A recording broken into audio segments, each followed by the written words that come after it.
Поляки повністю заблокували рух пасажирського транспорту через пропускний пункт Медика Шегині. Польські фермери повністю перекрили рух автобусів та вантажівок через пункт пропуску Медика Шегині. Не пропускають і легкові автомобілі. Повідомив про таке речник Державної прикордонної служби полковник Андрій Демченко. Послухаємо. За додатковою інформацією, отриманою від прикордонної варти Республіки Польща на напрямку пункту пропуску Медика навпроти українського Шегині, польські фермери продовжують масштабувати свої дії з блокування руху транспортних засобів. За наявною інформацією, вони до 20-ї години взагалі планують не пропускати автобуси та вантажівки як на в'їзд в Польщу, так і на виїзд. Окрім цього, вони не пропускатимуть через своє місцезнаходження на автошляху і легкові автомобілі в обох напрямках, однак для цієї категорії транспорту, за наявною інформацією, на території Польщі є можливість об'їзду блокадного місця. За словами Демченка, наразі українські контрольні служби інформують водіїв транспортних засобів про такі обставини. В свою чергу, польська сторона зазначала, що відразу повідомить інформацію у разі зміни ситуації. Перевізників та громадян, які планують поїздку через цей напрямок на україно-польському кордоні, просять врахувати цю інформацію. Я нагадаю, що сьогодні приблизно об 11-й годині ранку польські фермери почали блокувати рух автобусів на кордоні з Україною, якраз в пункті пропуску Медика Шегині.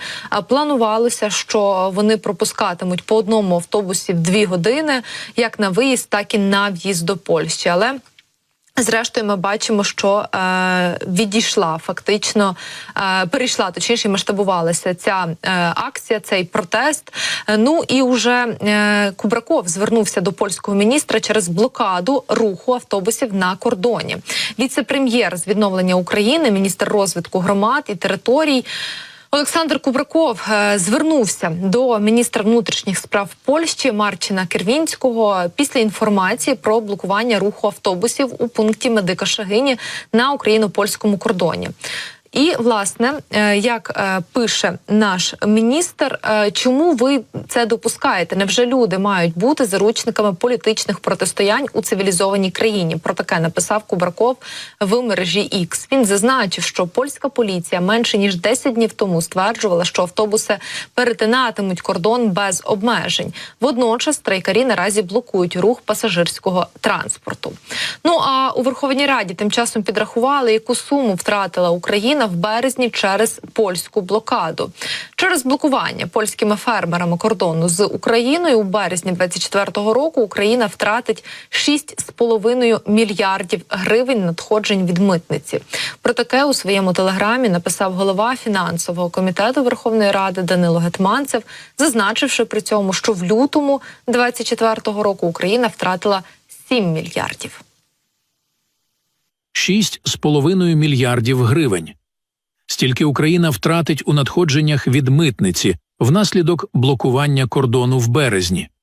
Це 1,5 повністю забезпечені всім бригади.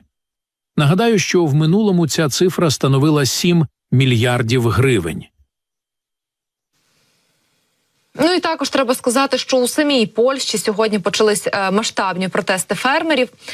В'їзди до великих міст в Польщі, таких як Варшава, Вроцлав, Познань та Бидгощ, заблоковані.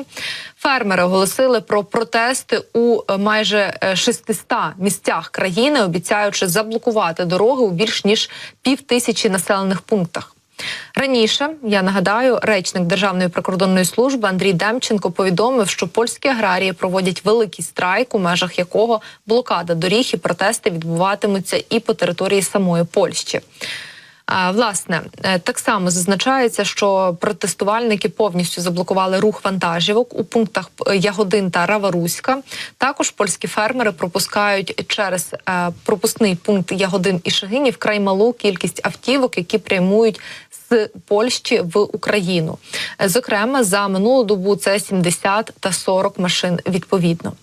Жорсткі обмеження руху вантажівок на кордоні через протести польських фермерів діють з 20 лютого, нагадаю, власне, 23-го року.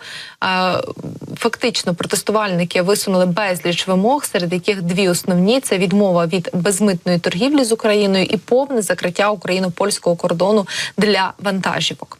Також вони вимагають відмовитися від зеленого курсу ЄС. Ну і треба сказати, що напередодні прем'єр-міністр Польщі Дональд Туск повідомив, що Єврокомісія погодилася з однією з вимог польських фермерів, що стосуються, зокрема, зеленої угоди. Зазначається, що так звані перелоги – це необроблювальні тривалі періоди землі. Так от, такі перелоги не будуть обов'язковими вже цього року. Раніше фермери польські були зобов'язані відводити 4% земель під перелоги, тобто що 4% земель мали відпочивати від, зокрема, фермерства.